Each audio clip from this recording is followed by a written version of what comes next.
सबसे प्यारी है, माँ तू जग में न्यारी है। माँ तू सबसे प्यारी है, माँ तू जग में न्यारी है। अपने आंचल में रखना, अपने आंचल में रखना, हमें वरदानों से भरना। माँ तू सबसे प्यारी है, माँ तू जग में न्यारी है। माँ तू सबसे प्यारी है, माँ तू जग में न्यारी है। पिता, पुत्र और पवित्र आत्मा के नाम पर आमीन। आप सबों को जय यीशु। उत्पत्ति ग्रंथ का कुछ सवालों का जवाब मैं दे रहा हूं। कल हम लोगों ने उत्पत्ति ग्रंथ अध्याय 1 का और 2 में जो सृष्टि कर्म के विषय में लिखा, उसमें क्या अंतर है, वो क्यों है, इसके विषय में हम लोगों ने मनन चिंतन किया था। आज अनेकों लोग पूछने वाला एक सवाल का जवाब देना चाहूंगा। वो सवाल है, आदम और हेवा को 2 पुत्र हुआ, काइन और हाबिल। काइन ने हाबिल की हत्या किया। इसके बाद ईश्वर उनसे मिलते हैं और वाक्य 16 और 17 में लिखा है, उत्पत्ति ग्रंथ अध्याय 4 वाक्य 16-17, genesis chapter 4 verse 16 and 17।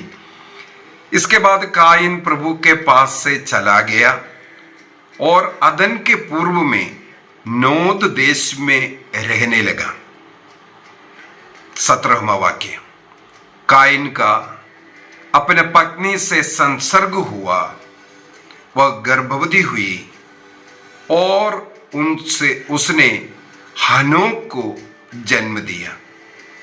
Kine ने एक नगर बसाया और अपने पुत्र के नाम पर उसका नाम हनोक रखा। तो सवाल लोग यही करते रहता है, काइन का पत्नी कौन है, उसका नाम क्या है। आदम को केवल 2 पुत्र थे, अब केवल काइन बचा है। अभी काइन का पत्नी कौन है? क्या हेवा के द्वारा या अन्य संतान हुआ था, बहनें हुआ था या बहन के साथ? इस प्रकार का सवाल बार बार आते हैं। अनेकों लोग इस पर परेशान हैं और अनेकों इसके ऊपर झूठी शिक्षाएं मुझे भी सुनने के लिए मिलता है। इसलिए आज इस बात को मैं सिखाना चाहूंगा। सबसे पहले कैथोलिक की कलीसिया जो आधिकारिक रूप से सिखाते हैं, पवित्र बाइबल में लिखा हुआ या पवित्र परंपरा में जो मिल रहा है, उसके अनुसार जो शिक्षा है कैथोलिक कलीसिया का आधिकारिक शिक्षा, ना पवित्र बाइबल में ना पवित्र परंपरा में काइन की पत्नी के विषय में कुछ नहीं लिखा है, नाम नहीं लिखा है। इसी वजह से कैथोलिक कलीसिया आधिकारिक रूप से इनके पत्नी के विषय में कुछ नहीं बोलते हैं। कई पढ़ाइयां, कई बुद्धिमानी लोग, कई पेंटेकोस्टल पास्टरल लोग अपने मनगिनत अनेकों बातें सिखाते हैं। ये हो सकता है, वो हो सकता है, ये है, वो है, ऐसा बोल करके मैं उसमें नहीं जाना चाहता हूं। एक अपोक्रिफल किताब है, अपोक्रिफल किताब, यह है बुक ऑफ जुबिली। अपोक्रिफल है बुक ऑफ जुबिली। उसके अंदर काइन के पत्नी का नाम आवान लिखा हुआ है, जो उसकी बहनें कर करके लिखा है। इसका मतलब कई लोग ये सिखा रहा है अपने बहन से शादी किया था ऐसा ऐसा कर करके। इसका मतलब ये अपोक्रिफल ये ग्रंथ बुक ऑफ जुबली उसके इस टिप्पणी के द्वारा इस बात के द्वारा शायद सिखा रहा हो, लेकिन ये विश्वसनीय नहीं है, विश्वास भी नहीं करना है।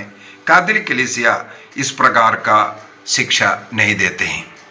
आदम के अनेकों और बच्चे हुए, आदम और हेवा का, और उनमें से हुआ है, ऐसा ऐसा कर करके कई कहानियां लोग बनाते हैं इसके ऊपर। लेकिन कलीसिया क्या सिखाते हैं, जैसे मैंने कल भी कहा था, जो उत्पत्ति ग्रंथ अध्याय 1 से लेकर के 11 तक का जो अध्याय है उसमें अधिकतर कहानियां कुछ सत्य बातें बताने के लिए, मैं 1-2 क्लास के बाद आपको पूरे उसका रचना कैसे हैं, क्यों हुआ, उसका स्टाइल क्या है, ये सब आपको बता कर दूंगा, ताकि आप अपने मन में ये बात, ये सही बात को बिठा दें। कायन के इस कहानी के द्वारा हमें क्या सीखना चाहिए, मैं यही आपको आज बता कर दूंगा।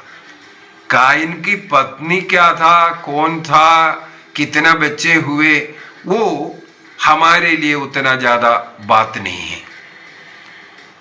जो बाइबल का ये ग्रंथ लिखने वाला व्यक्ति क्या उद्देश्य से ये सब लिखा है, वो बात कैथोलिक कलीसिया सिखाते हैं। सबसे पहले कायन और हाबिल का ये कहानी हमें बता करके देता है, थोड़ा सा उसमें भी जाना अच्छा है। कायन ने जो अपना खेतीबाड़ी से कुछ अंश प्रभु को अर्पित किया करके, उत्पत्ति ग्रंथ उसके अध्याय 4 वाक्य 3 में लिखा हुआ है, अपना उपज से कुछ अंश प्रभु को अर्पित किया। कुछ लोग ये भी सिखाते हैं जो खराब वाला, जो फेंगा हुआ वाला या छुआ खाया हुआ चीज ये सब प्रभु को दिया, इसलिए प्रभु ने उनको तिरस्कार किया करके। नहीं, बाइबल में कहीं नहीं लिखा है। बाइबल में केवल ये लिखा है भूमि का उपज का कुछ अंश प्रभु को वह अर्पित किया, अध्याय 4 वाक्य 3 में। इसके बाद अगला वाक्य 4 में हाबिल के विषय में लिखा है, हाबिल ने भी अपनी सर्वोत्तम भेड़ों के पहलोटे मेमने को प्रभु को अर्पित किया। ये इन दोनों भाइयों का मनोभाव, स्वभाव को दर्शाता है। ईश्वर के लिए कुछ अर्पित करने वाले लोग और ईश्वर के लिए सर्वोत्तम अर्पित करने वाले लोग, ये उन दोनों का मनोभाव, प्रभु के प्रति उनका भक्ति, उनका प्रेम कैसा है, इसको दिखाता है। उसके लिए और थोड़ा सा आगे पढ़ना है। प्रभु ने, उत्पत्ति ग्रंथ अध्याय 4:4, प्रभु ने हाबिल पर प्रसन्न होकर उसकी भेंट स्वीकार किया। ईश्वर किसमें प्रसन्न था? मोटे मोटे भेड़ बकरियों को चढ़ाए, उस मोटे भेड़ बकरियों को देख करके अच्छा मोटे ताजे था, इसके कारण नहीं। ईश्वर सबसे पहले हाबिल पर प्रसन्न हुआ, उसके मनोभाव पर, उसके स्वभाव पर, प्रभु के प्रति उसका आदर सम्मान भक्ति पर प्रभु प्रसन्न हुआ, तब उसके भेंट को स्वीकार किया। इसका मतलब मेरा भेंट स्वीकार्य होने के लिए, प्रभु के लिए मैं स्वीकार्य व्यक्ति होना जरूरी है। इसके बाद वाक्य 5 को पढ़ लीजिए, वहां पर लिखा है, किंतु उसने कायन और उसकी भेंट को अस्वीकार किया। सबसे पहले कायन स्वीकार्य व्यक्ति नहीं था, इसलिए उसका भेंट को स्वीकार नहीं किया। हाबिल स्वीकार्य व्यक्ति था, इसलिए हाबिल की भेंट को भी स्वीकार किया। इसका मतलब है एक व्यक्ति को अच्छा व्यक्ति बनना जरूरी है। और वाक्य 6 में जाएगा, प्रभु काइन के पास जाकर के बोलते हैं, काइन तुम क्यों क्रोध करते हो, तुम्हारा चेहरा क्यों उतरा हुआ है। इसका मतलब अपने भाई पर क्रोध करने वाला, ईर्ष्या करने वाला और हमेशा गुस्सा में रहने वाला व्यक्ति था। इसलिए ईश्वर जाकर के उससे बात करते हैं। और वाक्य 7 में लिखा है, जब तुम भला करोगे तभी तुम प्रसन्न हो सकता है। इसका मतलब अच्छा कार्य करो, दूसरों के बारे में अच्छा सोचो, अपने से बढ़ करके दूसरों को सोचो। जैसे योहन बपतिस्ता का एक बहुत सुंदर वचन मुझे हमेशा प्रेरित करते रहता है।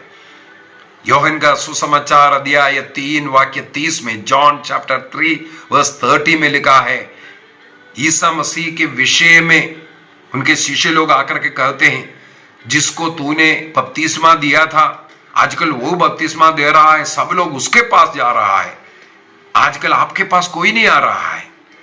तभी योहन बपतिस्ता क्या उत्तर दे रहा है, जॉन चैप्टर 3:30 में, वो बढ़ता जाए और मैं घटता जाऊं। वो बढ़ता जाए, अपना भाई बढ़ता जाए, अपने पड़ोसी बढ़ता जाए। इस प्रकार का एक मनोभाव हृदय रखने वाला हाबिल को प्रभु ने स्वीकार किया और उसका भेंट भी स्वीकार्य हो गया। अपने भाई पर क्रोध रखने वाला, जलन रखने वाला, ईर्ष्या रखने वाला काइन को और उसके भेंट को इसलिए ईश्वर ने अस्वीकार किया। इस प्रकार ईर्ष्या, क्रोध रखने वाला काइन अपने हाबिल की हत्या करते हैं। वो वहां पर वो पाप हम देखते हैं। और ईश्वर इसके बाद आकर के वाक्य 10 में हम लोग पढ़ सकते हैं, काइन तुमने क्या किया, तुम्हारा भाई का रक्त आज भूमि पर से मुझे पुकार रहा है।